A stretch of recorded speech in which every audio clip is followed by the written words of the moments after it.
Olá, tudo bem? Bem-vindos ao mundo cultural. Ser calmo é uma característica essencial se você quiser agir da forma certa quando as adversidades aparecem em sua vida, ou até mesmo quando estiver caminhando até seus objetivos.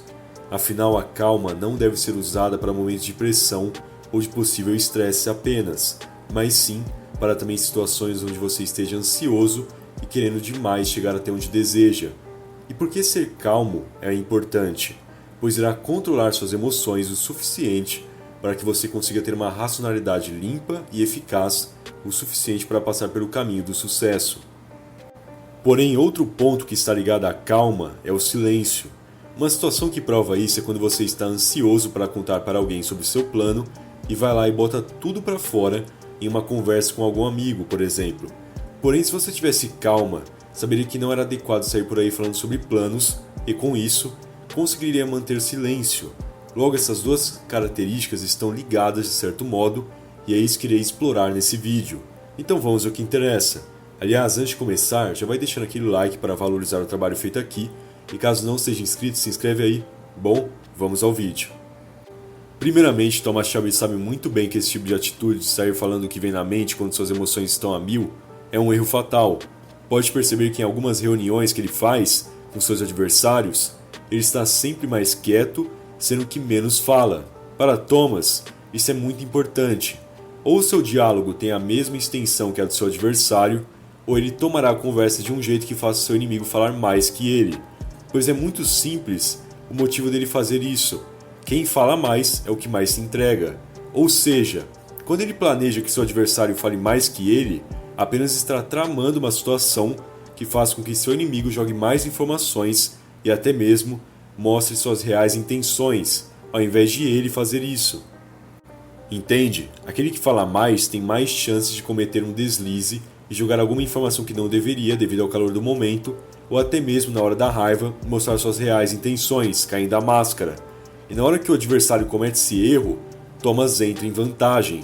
Para quem já viu a série, tem uma frase que Thomas diz na primeira temporada que justamente completa o que comentei, que é: nunca negocie em desvantagem.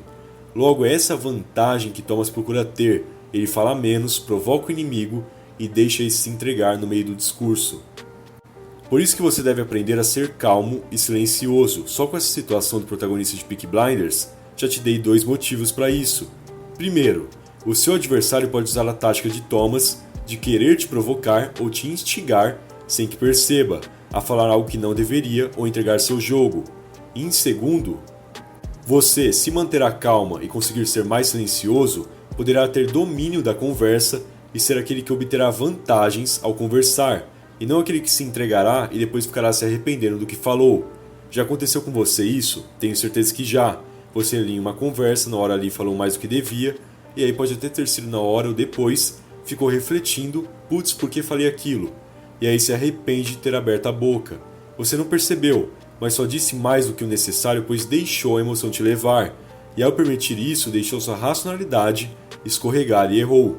Logo, é necessário reparar nisso e perceber que quando a emoção estiver mais alta e uma voz na sua cabeça ficar mandando você falar algo, feche a boca ao máximo, ou melhor, tente ser aquele que irá perguntar a outra pessoa sobre algo e não deixar a pessoa te interrogar. Aí você me pergunta, mundo cultural, mas como conseguirei ter calma se a vida é um mar de pressões?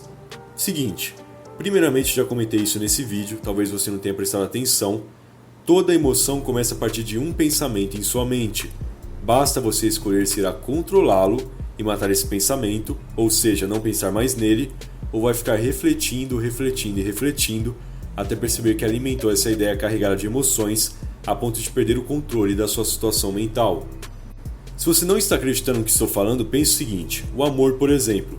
Você está lá se achando o cara mais frio do mundo e do nada se depara com uma mulher de outro mundo, extremamente bonita, com um lindo sorriso e assim vai. Se você só passar por ela e continuar seu rumo, logo aquele pensamento que criou ao vê-la irá desaparecer de sua mente e você provavelmente esquecerá ela. No entanto, se por algum acaso conversar com ela, rolar um encontro, e bom, você já entendeu até onde eu quero chegar, caso tudo isso aconteça, você estará cada vez mais apaixonado, pois ficará pensando e pensando nela toda hora. A mesma coisa a raiva. Se surge no seu pensamento uma situação de que, sei lá, o professor te dará 0 na prova, e aí você fica alimentando isso e não para de refletir ao invés de esquecer e colocar a bola para frente, você vai ficar cada vez mais bravo e, logicamente, irá demorar para que se acalme de novo. Logo, como eu havia dito, se você parar de ouvir essa voz em sua mente e colocar o pensamento para longe da sua, digamos, central, você não irá alimentar essa ideia carregada de emoções e sua calma ficará constante. Por isso, o primeiro passo é geralmente não ficar alimentando aquele pensamento que carrega emoções.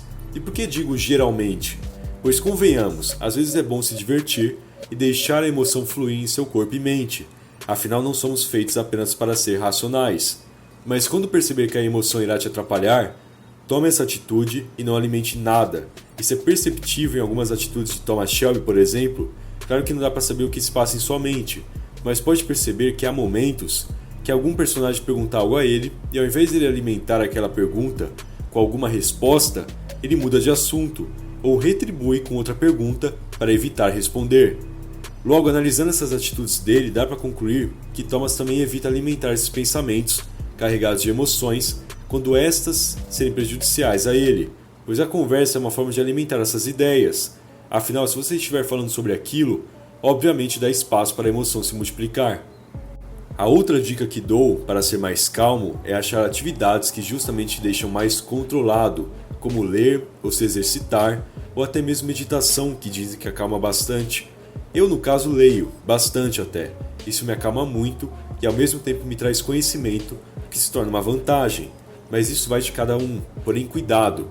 Ache uma atividade que te acalme e te dê apenas vantagens, pois às vezes você acha algo que te acalmará, mas que na verdade estará te fazendo mal.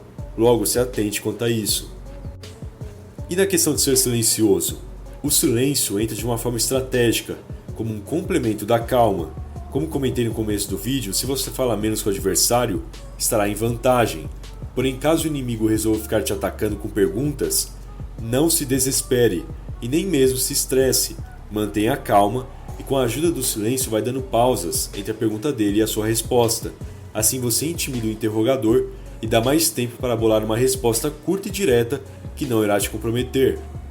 E dá até mesmo para você não responder, e caso decida não responder, fique em silêncio e foque o seu olhar nos olhos daquele que te pergunta, pois a maioria não aguenta ser encarada, e provavelmente aquele que estará te perguntando ficará intimidado com seu olhar. Esse é um dos grandes poderes do silêncio, já que você não estará falando nada, mas ao mesmo tempo estará passando uma mensagem para aquele que espera uma resposta sua. Isso porque o silêncio intimida, e não só isso. O silêncio pode ser interessante, misterioso e assim vai. Há diferentes efeitos que o indivíduo silencioso pode causar. Por isso que eu disse, o silêncio deve ser estratégico e junto com a calma. Pois se você se desespera e perde essa calma, vai falar besteira ou vai usar o silêncio de forma errada. Porque há sim momentos para ficar em silêncio, mas em outros que é crucial falar. E aí se você fica em silêncio em um momento que deveria falar, acaba passando a imagem de que é tímido ou que não tem capacidade para responder tal pergunta. Ah, mas como eu vou saber qual pergunta responder? Responda aquelas que não irão te comprometer e que são essenciais. E deixe de responder ou mude de assunto ou apenas diga algo curto sem se comprometer quando for uma pergunta que claramente é por pura curiosidade ou uma pergunta que não vale a pena ser respondida. Bom, espero que você tenha curtido o vídeo. Se sim, deixe aquele like, por favor, e compartilhe com seus aliados. E caso não seja inscrito no canal, o que está esperando, se inscreve aí. Afinal, ajuda muito e não custa nada também, beleza? Muito obrigado por toda a atenção e até mais.